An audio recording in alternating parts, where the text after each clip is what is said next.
Donc aujourd'hui, la SDR Tourisme Souss-Massa en fait a lancé des appels à manifestation d'intérêt. Déjà en 2020 ont été lancés 2 appels à manifestation d'intérêt. Il y a un groupe qui a bénéficié de cet accompagnement technique que je viens de citer.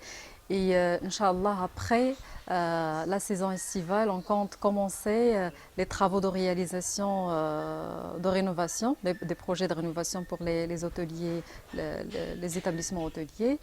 Et en fait, on vient de lancer un appel à manifestation d'intérêt qui, dont le délai prend fin en septembre 2021.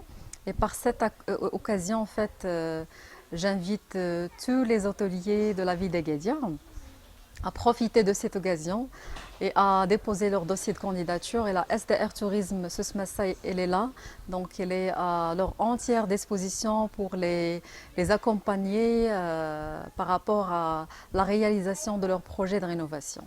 Donc le programme est doté d'une enveloppe de 120 millions de dirhams, étalée sur 4 ans. Donc il a comme objectif d'améliorer la compétitivité du produit touristique de la destination Agadir Souss-Massa, de positionner et mettre à niveau le produit touristique de la destination Agadir Souss-Massa et d'apporter un appui aux établissements hôteliers qui désirent rénover leur infrastructure hôtelière. Donc le projet ou bien le programme de rénovation prévoit une subvention à hauteur de 30% du coût total d'investissement pour chaque établissement hôtelier, donc, et qui est plafonné à 10 millions de dirhams. Donc en plus de cette subvention, donc, il y a un accompagnement technique personnalisé pour chaque établissement hôtelier et qui est assuré par le programme. Donc cet accompagnement technique il se traduit à travers des études techniques qui sont prises en charge par le programme. Donc depuis le début, donc, on essaye de comprendre auprès de l'hôtelier son projet de rénovation, en quoi consiste exactement son projet, ses intentions, ses visions. Et puis à chaque fois, on essaye de partager avec lui des recommandations, des conseils émanant des différents experts qu'on a mobilisés.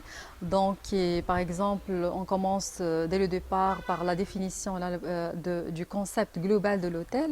Donc, une fois ce concept est défini, donc ça va être décliné sur l'ensemble de l'établissement hôtelier, notamment au niveau du design, au niveau de la décoration de l'hôtel et même par rapport au plan architectural.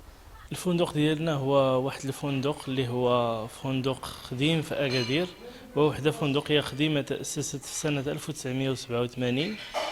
من أبرز الفنادق هنايا في لافيل نوفيل داكادير، ومعروفة السياح الأجانب، مختلف السياح، منهم السياح الأجانب ومنهم سياح مغاربة، وكذا بعض الموظفين ديال الإدارات العمومية والإدارات الخاصة.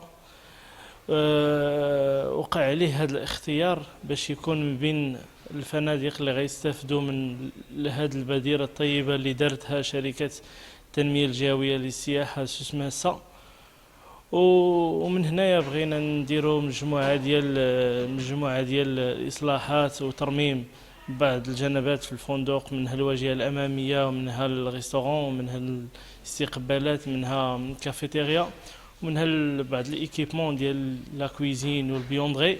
La réhabilitation du parc hôtelier va permettre de redonner de l'attractivité et la compétitivité à cette destination. Alors, comment elle va se faire? Elle se fait parce que ce mécanisme, il s'attaque vraiment aux problèmes dans le fond.